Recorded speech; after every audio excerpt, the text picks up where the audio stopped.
बिस्मिल्लाहिर्रहमानिर्रहीम, अस्सलाम वालेकुम नाज़रीन, आप देख रहे हैं 92@8 विद सादिया अफसाल। नाज़रीन, आज पीडीएम का जलसा हुआ सवात में और शहबाज शरीफ साहब ने पीडीएम के इस जलसे में पहली बार आज शिरकत की। जो इत्तलात बाहर आई वो ये कि शहबाज शरीफ साहब ने मरीम नवाज को इस जलसे में शिरकत से रोका, मना किया, क्योंकि सभी जानते हैं कि शहबाज शरीफ साहब का जो इस वक्त स्टैंस है वो थोड़ा दरमियाना स्टैंस है और वो दरमियान की राह लेकर चल रहे हैं। और मरीम साहिबा का जो स्टैंस हमेशा रहा है हुकूमत के हवाले से, इदारों के हवाले से, वो काफ़ी सख्त रहा है। तो शहबाज शरीफ साहब ने आज जो तकरीर की उसमें कहीं पर वो बातें नहीं थी जो माजी में पीडीएम के जलसों में मरीम नवाज साहिबा करती आई हैं। ना तो उसमें कोई लॉन्ग मार्च का जिक्र था, ना तो कहीं पर उसमें रेजिग्नेशंस का जिक्र था। ऐसे लग रहा था कि शहबाज शरीफ साहब की तकरीर जो है वो किसी इलेक्शन कैंपेन का हिस्सा है, या 2023 में अगर इंतखाबात ऑपोजिशन को नज़र आ रहे हैं तो क्या इलेक्शन कैंपेन अभी से शुरू हो गई, या फिर ये खबर जो इस्लामाबाद में गर्दिश कर रही है कि अर्ली इलेक्शंस की तरफ मामलात जा सकते हैं। इसमें कहीं ना कोई सदाकत है या नहीं। और साथ ही साथ हुकूमत जो है दोनों पार्टीज को लेकर इस वक्त किस किस्म के खौफ में मुब्तला है। ये खौफ का लफ्ज़ जो है ये अपोजिशन की इन दोनों जमातों की तरफ से आ रहा है। और क्यों आ रहा है? क्योंकि जब हुकूमत के अपने लोग प्रेस कॉन्फ्रेंस करते हैं और वो ये कहते हैं कि जी बिलावल साहब क्योंकि अमेरिका जा रहे हैं और अमेरिका से वहाँ मामला ठीक कर रहे हैं, यहाँ वो अर्जियाँ लेकर जा रहे हैं, दरखास्तें लेकर जा रहे हैं, और ये कह रहे हैं कि देखिए इस हुकूमत ने तो आपको बेसिस नहीं फराहम की, तो इनको छोड़ें और हमें किसी तरीके से पावर में ले आएँ। ये हुकूमती लोगों ने प्रेस कॉन्फ्रेंस करके ये बात की है बिलावल साहब के हवाले से, पाकिस्तान पीपल्स पार्टी की क़यादत के हवाले से। और दूसरी तरफ शहबाज शरीफ साहब को लेकर ये बार बार कहा जाता है कि ऐसे लगता है कि जैसे उनके कुछ मामला तय हो गए हैं, उनका जेल से बाहर आना, उनकी ज़मानत होना, इस सब को उससे जोड़ा जाता है। इन तमाम चीज़ों में कितनी सदाकत है? क्या हम अर्ली इलेक्शन की तरफ जा रहे हैं? और साथ ही साथ इलेक्शन से जुड़ा बहुत ही अहम मामला वो इंतखाबी इस्लाहात का मामला है। अब उस पर जो इल्ज़ामात हुकूमत पे लगाए जा रहे हैं अपोजिशन की तरफ से वो ये है कि एक मुनज़्ज़म धांधली की जा रही है। वो ये कहते हैं कि इसमें जो जल्दबाजी या उजलत दिखाई गई है हुकूमत की तरफ से वो आइंदा इंतखाबात को रिग करने के लिए है। इन तमाम चीज़ों के हवाले से बात करेंगे। इस्लामाबाद स्टूडियोज़ में हमारे साथ मौजूद हैं सेनेटर मौला बख्श चांडियो साहब, सीनियर रहनुमा पाकिस्तान पीपल्स पार्टी के। बहुत शुक्रिया आपकी तशरीफ़ आवरी का। सेनेटर आज़म नज़ीर तारड़ साहब हमारे साथ मौजूद हैं, सीनियर रहनुमा PMLN, आपका भी शुक्रिया। और सेनेटर अली ज़फ़र साहब हमारे साथ मौजूद हैं, सीनियर रहनुमा है पाकिस्तान तहरीक इंसाफ के। अली ज़फ़र साहब आपको भी खुशामदीद और बेहद शुक्रिया। चांडियो साहब, सबसे पहले तो ये जो कुछ वो रूमर फैक्ट्री इस्लामाबाद में जो आजकल चल रही है उसकी खबर, और ख़ुद जो शहबाज गिल ने प्रेस कॉन्फ्रेंस की या दीगर लोग इनके ट्वीट्स कर रहे हैं, मीडिया पे आके बात कर रहे हैं। अब आई थिंक आज मुराद अली शाह साहब और अजरा फजल पेचोहो साहिबा तो निकल रहे हैं अमेरिका के लिए, बिलावल साहब भी शायद कल चले जाएंगे या परसों चले जाएंगे। तो ये कौन सी अर्जियाँ हैं, कौन सी दरखास्तें हैं जो हुकूमत को इतना लग रहा है कि भाई हमारे इनकार पे अब ये जा रहे हैं कि हम बेसिस दे देंगे, हमें पावर में ले आए? अब इनके खौफ का तो कोई इलाज नहीं है। अच्छा, सिर्फ खौफ ही है? यानी खौफ है, हुकूमत में बैठे हैं, मरे मरे जाते हैं खौफ से, डरे डरे जाते हैं। अच्छा। हम अपोजिशन की जमायत हैं, हमें अपने तरीके से काम करना है। अब ये चाहते हैं अपोजिशन की मर्जी से काम करे, ऐसा तो नहीं होगा। तो अमेरिका जा रहे हैं, वैसे ही जा रहे हैं? अगर जा रहे हैं तो क्या गुनाह है? भाई कोई सियासी कोई काम कोई है? इंशाल्लाह पीपल्स पार्टी का कायद जब भी जो रहा है हाँ। वो अवाम और मुल्क के साथ रहा है, उसकी वही पॉलिसियाँ होती हैं। अमेरिका के थ्रू नहीं आते? नहीं, मैं ऐसे नहीं कहता। ठीक है, ठीक। शर्त और शराइत पे नहीं आते, मुल्क की तकाज़ाएँ होती हैं, उनकी बातें होती हैं, कुछ मानने की बात में। मैं तो सादा सा आदमी हूँ, जो बात आप पूछेंगे मुझे पता होगा तो मैं कहूँगा। हाँ। लेकिन ये जो खौफ है इनका ना, ये मरे जा, हुकूमत में बैठे हैं, जान निकल जा रही है। शहबाज शरीफ कुछ करें तो इनकी जान निकल जाती है, हमारे एक तरफ से कुछ हो, भाई हम अपोजिशन में हमें करने दे, बैठने दे। आपको अख्तियार है, इतनी हुकूमत है, फिर भी डर रहे हो। लेकिन ये बताएं, अमेरिका को जब उन्होंने वज़ीर आज़म साहब ने कहा एब्सोल्युटली नॉट, यानी कि बेसिस पे इंकार कर दिया, फिर अब तो नेशनल सिक्योरिटी की कमेटी की पार्लिमानी वो मीटिंग भी हो गई, आर्मी चीफ ने भी कह दिया, तो इसको तो आप अप्रिशिएट करते हैं ना कि बड़ा अच्छा ज़बरदस्त वज़ीर आज़म की पॉलिसी है? वज़ीर आज़म की तो सब पॉलिसियाँ ज़बरदस्त है। अच्छा। अगर है तो है, उनकी नहीं है? हमारे हुकूमत के ज़माने में यूसुफ़ गिलानी साहब थे, तो उस ज़माने में जो हमारे फैसले हुए अमेरिका के तमाम दबाव के बावजूद, तो फिर हम तो नहीं खौफ में आए, हम तो नहीं डरे। हमने तो तमाम फैसले किए जो पाकिस्तान के बेहतरी में थे, सरहदों का बंद करना और लोगों को रोकना, लोगों के लिए रियायतें, जो हमने तो सब वही किए। अब इनको खौफ पीपल्स पार्टी कमाल की जमायत है। जेल में होती है ना तो भी उनके मुखालफिन की जान निकलती जाती है। अरे अच्छा। जेल में पता नहीं क्या कर रहे हैं। भाई आप हुकूमत में हो, आप खुश रहो, आप अपने फैसले वैसे करो। हुकूमत भी ये कहती है कि पीपल्स पार्टी कमाल की जमात है, लेकिन वो किसी और कॉन्टेक्स्ट में कहते हैं। लाइक अली जफर साहब, हर किसी को हक है। बिल्कुल हक है। पीपल्स पीएमएलएन पे तो बाद में आते हैं, लेकिन ये मुझे बताएं सेनेटर साहब, ये आपके लोगों को क्या हो गया पीपल्स पार्टी के हवाले से, उनकी क़यादत के हवाले से? ये क्या कोई खबरें हैं, कोई शवाहिद हैं आपके पास जिसकी बुनियाद पर आप लोग कह रहे हैं कि ये अमेरिका के थ्रू अब पावर में आना चाह रहे हैं हुकूमत को गिराकर? नहीं, देखें जी, मैं जहाँ तक मेरा एनालिसिस है, वो जा रहे होंगे अपनी की वजह से अमेरिका, और क्या वजह है ये तो मुझे नहीं पता, लेकिन उसके ऊपर लोग पॉलिटिकल बातें तो जरूर कर रहे हैं, सियासी बातें कर रहे हैं कि शायद वो इसलिए जा रहे हैं कि वहाँ से सपोर्ट लेना चाहते हैं। लेकिन सपोर्ट इस सिचुएशन में मेरा ख्याल है कि ना वहाँ से मिल सकती है, ना अगर वो लेने जा रहे हैं तो फिर उनको मिलेगी। लेकिन ये मैं नहीं कह सकता कि वो क्यों जा रहे हैं, मुझे इसका इल्म नहीं है, बट एक जरूर गुफ्तगू ये जरूर हो रही है कि शायद कोई बेनिफिट लेने जा रहे हैं, जिसको मैं नहीं समझता कि ये दुरुस्त बात है। चलिए, बिल्कुल बड़ी जबरदस्त मुनासिब बात आपने कर दी। वो फिर इसका मतलब ये है ना कि हर पार्टी में जो डव्स एंड हॉक्स वाला सिलसिला है, तो प्रेस कॉन्फ्रेंसेस हो रही हैं और उसमें फिर सिर्फ और सिर्फ सियासी बात के तौर पे इसको देखा जा रहा है। आज़म नज़ीर तारिड़ साहब, आपकी जमात के हवाले से आज शहबाज शरीफ साहब की जो तकरीर हुई, एक तो वाकई आपको ऐसा नहीं लगा सुन के कि ये कैसे, जैसे इलेक्शन कैंपेन चल रही है और उसकी तकरीर है, उन्होंने सिर्फ और सिर्फ हुकूमत की परफॉर्मेंस को लेकर बात की, और माजी में जो पीडीएम का जितना भी नैरेटिव रहा, जितनी भी तकारीर रहीं, जो आप लोग इस हुकूमत को, इदारों को या आगे की स्ट्रैटेजी के हवाले से लॉन्ग मार्च, रेजिग्नेशन और पता नहीं क्या क्या, वो कुछ भी वैसा नहीं था शहबाज शरीफ साहब की तकरीर में। देखिए सादिया में भी एक तो थोड़ा सा ज़रा जो आप बात कर रहे थे कि वो एब्सोल्युटली नॉट वाली बात है कि अड्डे नहीं दिए और बिलावल साहब जाके करेंगे और वो कहेंगे, ये तो बिल्कुल ये बात का कुछ सर पैर ही नहीं है, क्योंकि अब तो ये बात हुकूमत के अपने सर्कल्स में हुई है कि अमेरिका ने अड्डे मांगे ही नहीं। तो जब मांगे ही नहीं है तो एब्सोल्युटली नॉट कहने का कोई मौका आता तो एब्सोल्युटली नो किया जाता ना उन्हें। तो ये मेरे ख्याल में ये एग्जैजरेटेड स्टेटमेंट्स हैं। शहबाज गिल साहब का वैसे भी प्रॉब्लम है इस तरह की बातें करते हैं, वो नहीं बैठे हुए उनसे आपको ये कंफर्म है? क्योंकि मैं इस यहाँ पे हवाला दे दूं, आज ही मुझे थोड़ी देर पहले पता चला, वो क्योंकि इंटरव्यू मैंने देखा नहीं है, वो अभी ऑन एयर हुआ नहीं है, सलीम साफी साहब का आज वो मोहित यूसुफ साहब का कोई इंटरव्यू उन्होंने किया है, तो उसमें वो कहते हैं कि मोहित यूसुफ साहब ने भी कहीं पर कोई एतराफ़ किया है कि ऐसी तो कोई बात हुई नहीं, उन्होंने हमसे बेसिस मांगे ही नहीं। तो वो अब तफसीली इंटरव्यू देख के ही पता चलेगा, लेकिन ये बात आप लोग काफी दिनों से कर रहे हैं कि नहीं मांगी गई बेसिस, तो मांगे बगैर कैसे इनकार कर सकते हैं? ओके, वही बात है ना कि अभी तक तो उन्होंने मांगे ही नहीं, और बाकी जो अच्छा, हाँ, वो कहते हैं मांग रहे हैं, तो उस बहस से निकलते हैं। रही बात, देखिए शहबाज शरीफ साहब पार्टी के प्रेसिडेंट हैं, और वो क्योंकि मौजूद नहीं थे, वो 7 माह से पाबंद सलासल थे, और इस वजह से अब वो बाहर आए हैं, तो पार्टी का एक अपना तरीकाकार होता है। मरियम बीबी, बल्कि मेरी आज उनसे बड़ी तफसीली मुशावरत रही है, क्योंकि अब उनके जो केसेस हैं वो अब आ गई उनकी अपील जो हेयरिंग के लिए, परसों उन्होंने इस्लामाबाद में जाना है, और आज वो अपनी कानूनी टीम के साथ काफ़ी मसरूफ़ रही हैं। तो कोई ऐसी बात नहीं है कि उन्हें पीछे करके वो आगे किया गया है।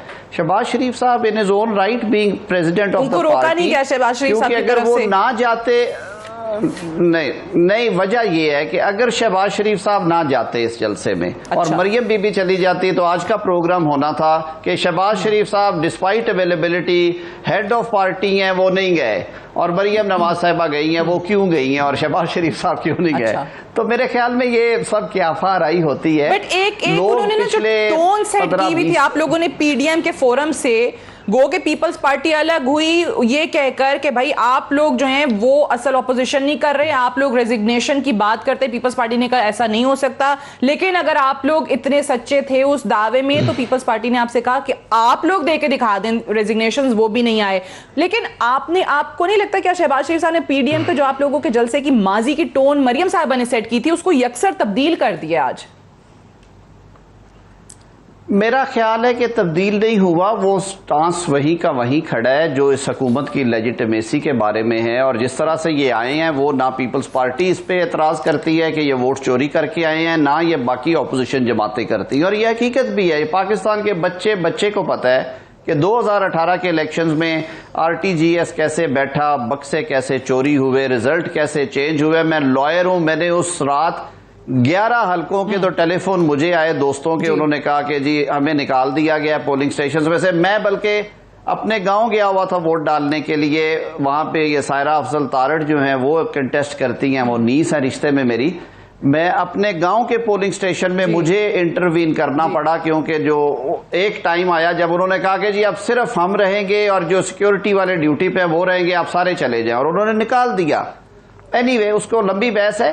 शहबाज साहब का जो आज का खिताब था वो पोस्ट बजट भी अवाम चाहते हैं अपोजिशन को सुनना कि उनका क्या स्टांस है हुकूमती पॉलिसीज पे, महंगाई पे, हुकूमत ने जो डिलीवर की है। और बजट के फौरन बाद अवामी जलसा हो तो यही गुफ्तगू होनी चाहिए, कोई उन्होंने गैर मुनासिब बात नहीं की।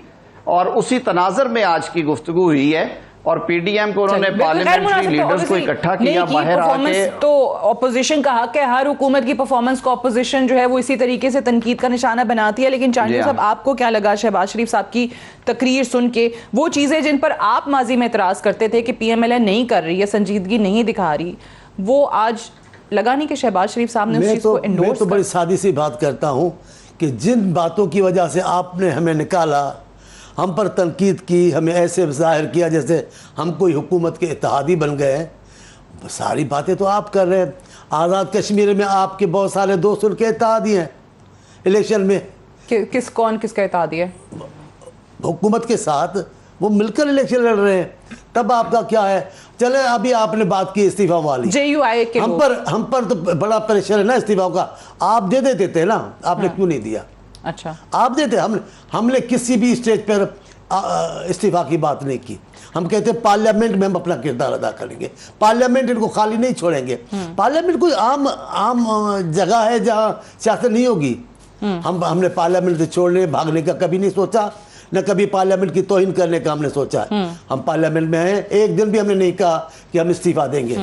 आप कह रहे थे इस्तीफा, तो आप दे दें। आपने इतनी बड़ी तहरीक को रोक दिया, हजारों लोग जमा हो गए पिंडी में। 4 अप्रैल का जलसा हमने छोड़ दिया, पिंडी में आ गए। बीबी की बरसी के, आपको पता है, बिलावल साहब का हुक्म, हम सब यहाँ गए, यहाँ कैंप लगा के बैठ गए। इन्होंने मुलतवी कर दिया, न मशवरा किया, न ऐसे लॉन्ग मार्च भी रह गई, सब कुछ रह गया। नहीं चलते ना। इस्तीफे भी आपने कहा कि नहीं आए जो आप जिसके खिलाफ थे इस्तीफे देने के। तो लेकिन आपको लगता है कि कोई सदाकत है इन चीजों में शहबाज शरीफ साहब की, जो उन्होंने एक टोन नहीं सेट की है ना? ये हमेशा से आप पीपल्स पार्टी खुद कहती है कि मरियम साहिबा काफी सख्त अग्रेसिव स्टांस ले रही है और शहबाज शरीफ कुछ और। तो ये जो मामलात तय करने वाली बात है, मेरे लिए मुनासिब नहीं है। वो अपोजिशन के लीडर है, मैं उनको कहूँ, लेकिन जो दुनिया कह रही है वो भी गलत तो नहीं। बिलावल साहब ने तो कहा है ना, मैं तो बड़ी अच्छी बात कर रहा हूँ। दुनिया कह रही है वो गलत तो नहीं कह रही है। आपका लबो लहजा तो अपोजिशन वाला नहीं है। अच्छा। जहाँ आपको होना चाहिए, जैसे सिराज इजलास में, वहाँ आप थे नहीं। आपने बजट पास करवा दी, वोट देकर नहीं, अपने लोगों को मना करके। ये भी एक तरीका था। तो सब लोग आप पर तो अपोजिशन पे तनकीद कर रहे हैं कि कायदे हस्ब पीएमएलएन ने कहा कि भाई हम नहीं भी होते तो बजट पास हो ही जाना था, कोई बात नहीं, पूरे कोई थे। बहुत सारे मामलात हैं जो हम नहीं होते तो भी कर जाते, लेकिन हमें तो अपना दिखाना है कि हम अपना कर रहे हैं। आप हुकूमत तो नहीं गिराते कभी, लेकिन फिर भी हम अपोजिशन करते रहते। नसरुल्लाह खान को गरी के रहमत करे, अकेले आदमी थे, दुनिया कहती थी। आपको लगता है कि फिर पीएमएलएन या उनकी पार्टी के शहबाज शरीफ साहब अपोजिशन लीडर होते हुए भी अपोजिशन नहीं कर रहे, पीपल्स पार्टी ही सिर्फ अपोजिशन कर रही है? किरदार अदा करना चाहिए। मुझे I have to go for a break से वापस आएंगे तो डिस्कशन को हम यहीं से आगे बढ़ाएंगे। Stay tuned.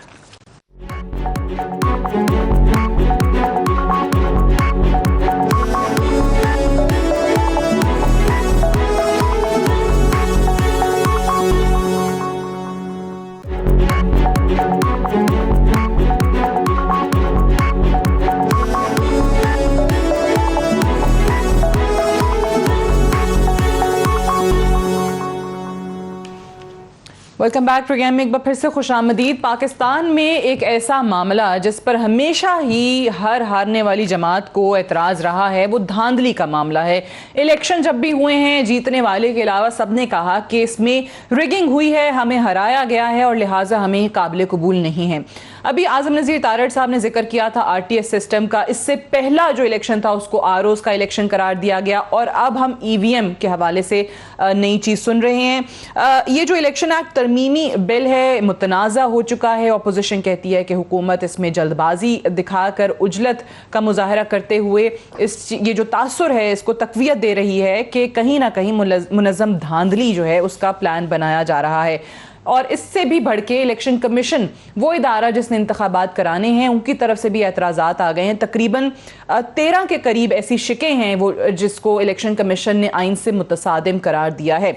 अली ज़फ़र साहब मुझे ये बताइएगा कि अब ये जो अपोजिशन का मुतालबा है कि आप इस बिल को वापस लें, विड्रॉ करें, फिर मुशावरत हो, अपोजिशन की तजावीज़ सुनी जाएं और इलेक्शन कमीशन की तजावीज़ भी सुनी जाएं, उसके बाद एक ऐसा बिल आए या हम तरमीम की तरफ जाएं जिस पर सबका इत्तफाक हो।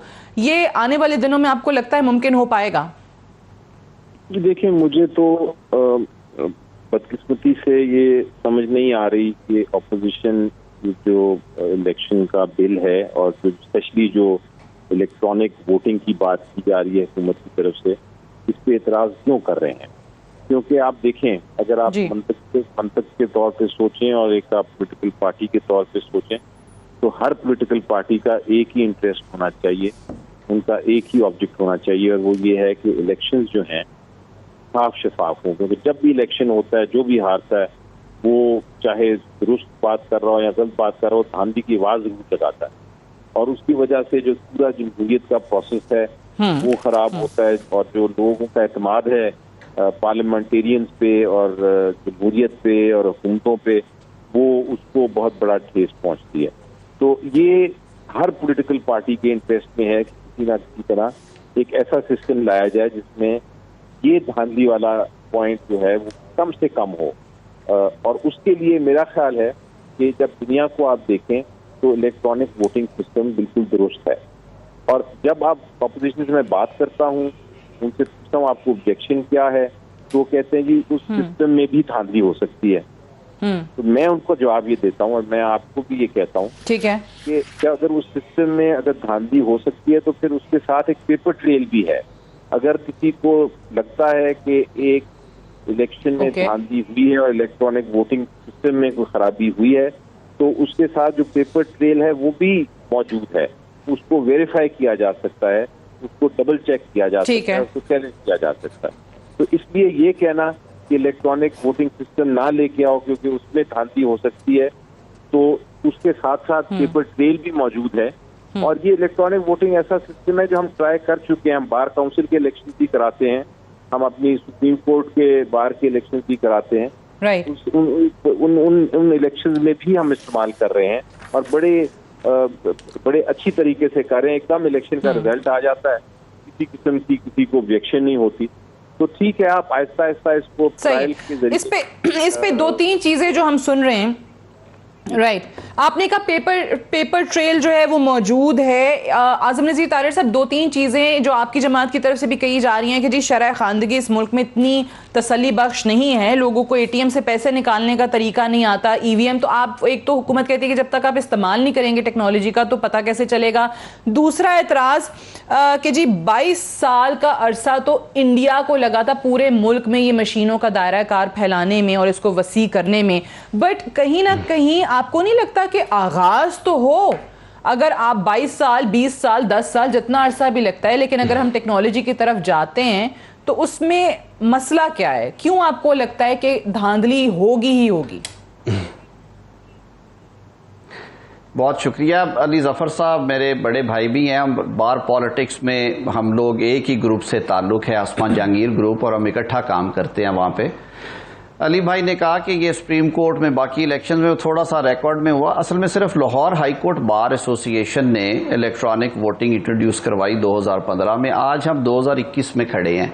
6 सालों में उस मॉडल पे हमें कई दफ़ा प्रॉब्लम्स आई, सिस्टम बैठ गया, लोगों के जो 60 ईयर्स से अबव लोग हैं उनके थंब इम्प्रेशंस वक्त के साथ साथ वो रीडेबल नहीं रहते, उनमें प्रॉब्लम आता है।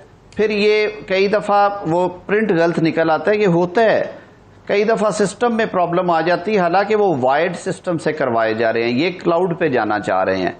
जैसे आपने कहा कि इंडिया को 20 साल लगे, दुनिया की महज़ब कौमों को भी बड़ा टाइम लगा। मैंने जैसे बात की थी कि बार में वकला 16 साल की एजुकेशन के बाद प्रोफेशन में आते हैं और वो चीज़ों को समझते हैं, सारे पढ़े लिखे हैं, सब पोस्ट ग्रेजुएट्स हैं, उसके बावजूद 20% 30% लोग असिस्टेंस मांगते हैं। वो जो वॉलंटियर्स वहां पे खड़े होते हैं वो उन्हें बताते हैं कि आपने ये थंब लगा दिया और अब आप इसको ये करें। कई दफा आप वोट गलत टिक कर बैठते हैं, फिर उसे रिवर्स करना होता है। तो यहाँ पे इतनी नाख्वानदगी हो, वहां पे पूरा इलेक्शन जो है वो मशीन के हवाले शायद लग जाए, लेकिन कहीं ना कहीं से तो आप आगाज करेंगे ना। तो यही हमारा केस है कि आपके लिए बेस्ट टाइम था कि आप ये जो ज़िमनी इंतखाबात हैं इनमें आप सारी सियासी जमातों से मुशावरत करके जो अर्बन हल्के थे कम से कम उन्हीं में ये एक्सपेरिमेंट कर लेते। कराची में ज़िमनी हुआ है या अगर कोई लाहौर में हुआ जैसे इलेक्शंस के फौरन बाद आया। अब आप कानून साजी की जरूरत नहीं है, आप इसे पायलट प्रोजेक्ट के तौर पे लें, पहले मुतारिफ करवाएं। आप मॉक इलेक्शंस करवाते हैं, उनमें जाएं। आप जहां पे बड़ी ऑर्गेनाइजेशंस काम कर रही हैं, जहां पे नाख्वानदा जैसे रेफरेंडम्स हैं एलडीए के, रेलवे के, फलां, उन जगहों पे ये सिस्टम ट्राई करके दिखाएं लोगों को। वो कहते हैं ना, सीइंग इज बिलीविंग।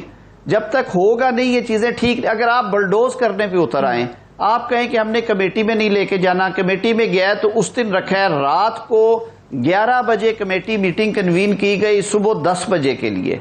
भाई रात 11 बजे का नोटिस किसी को पहुंचा नहीं, कोई गुजरांवाला में था, कोई कराची हैदराबाद में था, कोई रहीम यार खान में था, वो कैसे आता? अपने बंदे मैनेज करके पहले 3 बंदों को बिठा के 2 डेसेंट करा के 3 2 से हुकूमत ही धांधली अपने फेवर में अगले इंतखाबात के अंदर प्लान करने जा रही है। चांडिया साहब, 2-3 चीजें। एक तो हुकूमत कहती है कि जी 5 अरब रुपए हमने इस बजट में मुख्तस किए हैं सिर्फ इन्हीं ईवीएम के लिए, अपने लिए मसाइल पैदा करें, ठीक है। और साथ ही वो कहते हैं कि जी ईवीएम ही वो रास्ता है कि हम ये न्यूट्रल एम्पायर जो है उसकी तरफ जा सकेंगे। वो कहते हैं ये मशीन न्यूट्रल एम्पायर है, तो इसमें तो कोई मसला हो नहीं सकता। अली जफर साहब ने भी कहा पेपर ट्रेल मौजूद होगा। एम्पायर इनका मसला हमेशा से रहा है। अच्छा, इनका एम्पायर हमेशा से मसला है और एम्पायर की जान छोड़ेंगे नहीं। मैं एक और आसान सी बात कहता हूँ, पूरी दुनिया में भी तो इस अमल पे, इलेक्शन पे एतमाद होता है ना, हम यहाँ क्यों नहीं कर सकते? मेरी एक बात सुन ले, ये मेरे तो बड़े सीनियर हैं और मैं इनके सामने तो छोटा सा कारकुन हूँ। जब तक ये तमाम लोगों को एतमाद में लेकर कोई मुत्तफ़िका फैसला नहीं करेंगे, ये शिकायत होती रहेगी। हुक्मरान खुद को अकुल कुल समझकर फैसले करेंगे और लोग कबूल करेंगे। हुक्मरानों की नीयत पर यकीन नहीं है लोगों को, लोग कैसे एतबार अच्छा, लेकिन मुझे एक बात बताएं जी, आपको या तारड़ साहब की जमात को इस वक्त मसला ये नहीं है कि ये शिके क्यों डाली गई, मुझे लग रहा है इससे ज्यादा मसला ये है कि हमें ऑन बोर्ड लेके क्यों नहीं किया गया। नहीं, ये गलत है। हाँ? ये हमारे ऑन बोर्ड होने की बात नहीं है।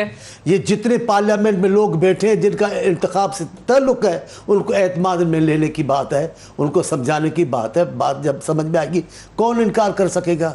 तो आपको इन शिकों में किस चीज पे ज्यादा मसला है? हम जब कहते तमाम पार्टियों के साथ में आ जाए ना, पार्लियामेंट से भागते क्यों हैं? सेनेट में बात हुई भागते क्यों हैं? कमेटी में जाते क्यों नहीं जाए? कमेटी में बहस क्यों ना हो? एतराज क्या है आपको? आपने तय किया, अभी हम तय ऐसे तो नहीं करने देंगे आपको। हमें आपकी नीयत पर शक है, एतबार नहीं है। अच्छा। आप कोई दिखाएं, उसूली तौर पे कोई बात बताएं कि आप दुरुस्त कह रहे हैं, हम कबूल करें, क्यों नहीं करेंगे?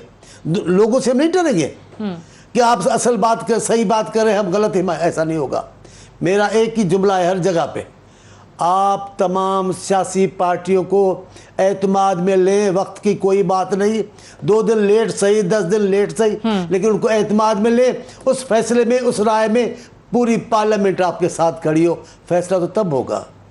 अब अपनी मर्जी से फैसला करेंगे तो वो कबूल नहीं। अच्छा, ठीक है। सेनेटर अली जफर साहब, ये ज्यादा बुनियादी इशू उस वक्त बन गया है कि हुकूमत खुद ही सारे फैसले कर लेती है, खुद ही सारी पॉलिसीज बना लेती है, फिर ये जो बिल्स कौमी असम्बली से जब पास हुए तो ऐसी इतनी जल्दी में हुए कि किसी को कुछ समझ में नहीं आया, कहीं कोई बहस नहीं हुई। कमेटी में उन्होंने कहा कि हमारी कोई बात नहीं सुनी गई। इलेक्शन कमीशन जो है उनके लोगों से कोई मुशावरत नहीं की गई। आखिर करवाना इलेक्शन उसी इदारे ने है, उनके अपने एतराज़ात सामने आ गए। सो इस वक्त बुनियादी मामला मुशावरत ना होने का है। बड़ी अच्छी बात की जी। मेरा ख्याल है मेरी नज़र में क्योंकि कानून साजी आप हमेशा के लिए फ्यूचर जनरेशन के करते हैं, तो आपको हर एक की मुशावरत की जरूरत होती है, स्पेशली ऑपोजिशन जमातों की मुशावरत तो बिल्कुल जरूरी है, क्योंकि उन्होंने ही पार्टिसिपेट करना है जमहूरियत के इलेक्शंस में।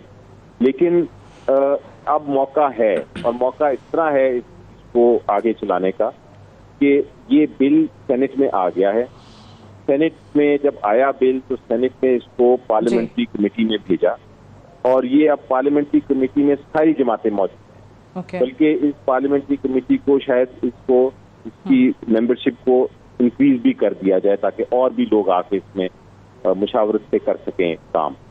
अब मौका है, क्योंकि ये भी एतराज होता है कि हुकूमती अरकान की तादाद ज्यादा है। नहीं, वो नहीं, तो मुशावरत में वो तादाद की बात नहीं होती। मुशावरत में जब आइडियाज आए, सजेशंस आए और वो बेहतर हों, तो हम उस तरफ जाते हैं सारे, क्योंकि इसमें कोई पॉलिटिकल इशू नहीं है, इसमें कोई सियासी पहलू नहीं है, किसी का एजेंडा नहीं है। नेशनल इंटरेस्ट में ये बिल्स में आना है, नेशनल इंटरेस्ट में इलेक्शन रिफॉर्म होनी है, ताकि जाके हम कल को कोई पता नहीं किसको कौन वोट करता है, लेकिन हर कोई जिसको भी वोट करे वो समाद होना चाहिए जो इलेक्शन में हिस्सा ले कि ये वोटिंग अच्छी होगी, बेहतर होगी, उसमें धांधली नहीं होगी। तो ये बड़ा अच्छा मौका है सेनेट में कि जो सजेशंस हैं, जो खदशात हैं, और जिस तरह कहा कि मुशावरत नहीं हुई इसलिए हमें खदशात हैं, तो मुशावरत भी हो जाएगी, खदशात भी दूर हो जाएंगे। तो बड़ा अच्छा मौका है कि हम बैठ के इसको आगे चलाएं। और अगर वाकई ही कोई ऑल्टरनेट सजेशन है, मसलन अगर PMLN के पास या पीपल्स पार्टी के पास या किसी और जमात के पास इससे बेहतर कोई सजेशन है, तो बिल्कुल वो लेके आए। और मेरा ख्याल है कि ठीक है, ये PM ने भी उस दिन on the floor of the house कहा कि भाई इलेक्ट्रॉनिक वोटिंग मशीन्स की तरफ हम जा रहे हैं, हम चाहते हैं कि इंतखाबात शफाफ हो, और अगर इसके अलावा ऑपोजिशन के पास कोई तजावीज़ हैं तो वो हमें बताएं, हम सुनने को तैयार हैं। ब्रेक ले लें, ब्रेक से वापस आएंगे तो इसी डिस्कशन को आगे बढ़ाएंगे। Stay tuned.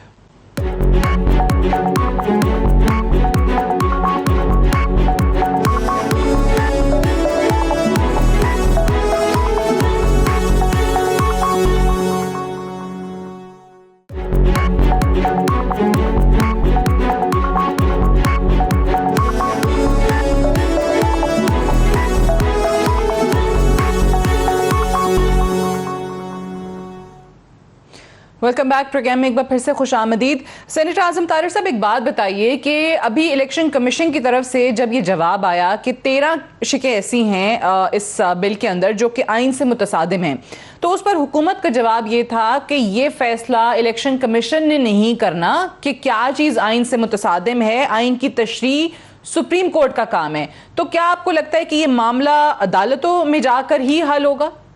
नहीं, क्यों अदालतों में जाके हल होगा? अभी ये मामला पार्लियामान में है, और पार्लियामान ने जो हलफ लिया है वो आईने पाकिस्तान के तहत लिया है। हुकूमत को कुछ होश के नाखून लेने चाहिए थे, उनके पास बड़े अच्छे लीगल ब्रेन्स हैं, काश उन्हें पहले कंसल्ट कर लिया होता, जैसे अली जफर साहब हैं। आप सारों ने रिपोर्ट किए हुए हैं वो मैटर्स, जब इन्होंने सीक्रेट बैलेट्स के ऊपर वहां पे सुप्रीम कोर्ट ऑफ पाकिस्तान से रुजू किया सदारती रेफरेंस के जरिए, और जवाब नफी में मिला, वो शिकें डाल दी गई हैं सब कॉन्स्टिट्यूशनल लेजिस्लेशन में। इसके अलावा और बहुत सारे एरियाज हैं। आईने पाकिस्तान कहता है कि हल्का बंदी आबादी की बुनियाद पे होगी। इलेक्शन एक्ट जो प्रपोज किया गया वो कहता है हल्का बंदी वोटर्स की बुनियाद पे होगी।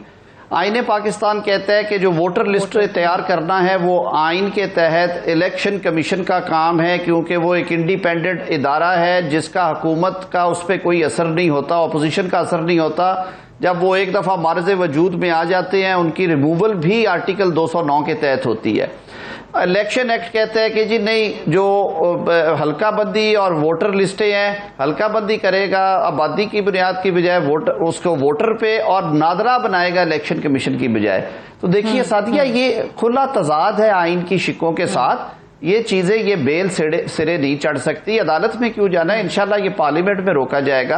आखिरी बात मैं ये करना चाहूंगा, नहीं मैं इसलिए कह रही हूँ क्योंकि हुकूमत बार बार कह रही है ना कि इलेक्शन कमीशन डिसाइड नहीं करेगा, कि वो कह दे कि जी आइन से मुतसादिम है। वो कहते हैं आइन की तशरीह जो है वो अदालत का काम है, इलेक्शन कमीशन का नहीं है। बट सवाल तो यही है ना कि करवाना तो इलेक्शन कमीशन ने, उनकी इतनी कैपेसिटी है नहीं है। वो ईवीएम जो आप कह रहे हैं बार बार, वो मशीन इंस्टॉल 5 अरब, ठीक है आपने बजट में रख दिया, लेकिन क्या वो अगले इंतखाबात से पहले पूरे मुल्क में आप इंस्टॉल कर देंगे, उसके तहत इंतखाबात हो जाएंगे? कैपेसिटी पे भी सवाल है। ये कर ही नहीं सकते आपके खारान में और पता नहीं कौन कौन सी जगहों पे। ये जरा हुकूमती देख रहे हैं ना, हम लाहौर में बैठे हैं और 4 दफा बिजली जा चुकी है। बंदा कहां पे बात करे, कभी आना कभी जाना। मैं जो बात कर रहा था, आइन के तहत एक स्कीम दे दी गई है और इलेक्शन कमीशन ने एक इदारा बना दिया गया। अगर उसको बुलडोज करेंगे, वैसे हमने ये काम किया है कि ताज हैदर साहब पार्लिमानी अमूर की स्टैंडिंग कमेटी को हेड कर रहे हैं, वो चेयर कर रहे हैं। वो उन्होंने एक्सपर्ट्स को भी इनवाइट किया है और इलेक्शन कमीशन को भी उनकी बातें सुनना चाहिए, क्योंकि इलेक्शन करवाना सिर्फ और सिर्फ इलेक्शन कमीशन का काम है। पार्लियामेंट का काम कानून बना के देना है। और इलेक्शन बुलाने का फैसला किया था कि एपीसी बुलाएंगे इस मामले पे, और चीफ इलेक्शन कमिश्नर को भी बुलाएंगे कि वो इस पर आकर मुशावरत करें, थोड़ा ब्रीफ करें, बताएं हमें। वो अभी तक खैर उसकी तारीख तो नहीं आई है। चांडियो साहब, आपको क्या लग रहा है कि ये बातें होना चाहिए? ऐसा करे हुकूमत, जो कि अभी तक तो बिल पे आप सभी को एतराज हैं, इलेक्शन कमीशन को भी एतराज हैं, कि किसी सूरत हमारे मुल्क में इंतखाबात ऐसे हो पाए जो सबको एक्सेप्टेबल हों? होता ही नहीं कभी। पहली बात तो ये, किसी भी मुल्क में जिसमें आजकल आइडल इंतखाबात हो रहे हैं, हाँ। उसमें भी इतना जल्दी तो कभी भी बेहतरी कभी नहीं आई। एक मुद्दत लग गई है, लेकिन वो मुद्दत जिन लोगों के हवाले काम था वो बड़े पुरखुलूस थे, वो साजिशी जहन के नहीं थे। उन्होंने उनको अपना मुल्क अजीज था, मुल्क का निज़ाम अजीज था। हमारे यहाँ आप देखें, इलेक्शन कमीशन के जिसको चेयरमैन बनाया, उन्होंने इलेक्शन के बाद क्या, इतने अच्छे लोग थे वो क्या उन्होंने बयान दिए। मशीनरी की जो काम करती है इलेक्शन का, उसके मुतालिक क्या राय आती है, आप देखें ना। क्या मैं ये कहता हूँ, ये अमल आज से आते ठीक होगा इंशाल्लाह, लेकिन पहला काम तो हुकूमत करे, तमाम लोगों को एतमाद मिले, अपने आप को अक्ल कुल ना समझे। अगर आपके मफाद नहीं है तो तमाम लोगों को एतमाद मिले, तमाम लोगों से बात करो। वो तो इल्जाम आप लोगों पे लगाते हैं, वो कहते हैं कि जी यही नहीं चाहते कि इस शफाफ इंतखाबात की तरफ हम जाएं, ये एतराज करते हैं। खुदा का हुकूमत में खुदा या हम है हुकूमत में फैसला तो वो करेंगे, अमल करेंगे। अच्छा मुझे बताएं कि अभी देखें, कौमी असम्बली से तो मुशावरत नहीं की, 2/3 अक्सरियत नहीं, लेकिन फिर भी अक्सरियत बिल पास करा लिया। अगर सेनेट से भी ये निकल जाते हैं तो फिर क्या ऑप्शन है? फिर बेतमादी तो खत्म नहीं हुई, फिर क्या होगा? माहौल तो ये मैं पूछ रही हूँ कि फिर क्या होगा? फिर इलेक्शन कमीशन ने भी हाथ उठा दिए हैं। चलो जो चाहे करना चाहे भी, आजकल उनके पास ताकत है, बड़ी ताकत है इनके पास। मैंने बताया ना, ये इनके पास ताकत ऐसी है क्या? कि ये गूंगे बहरे होते तो भी ये हुकूमत चला लेते। कैसे?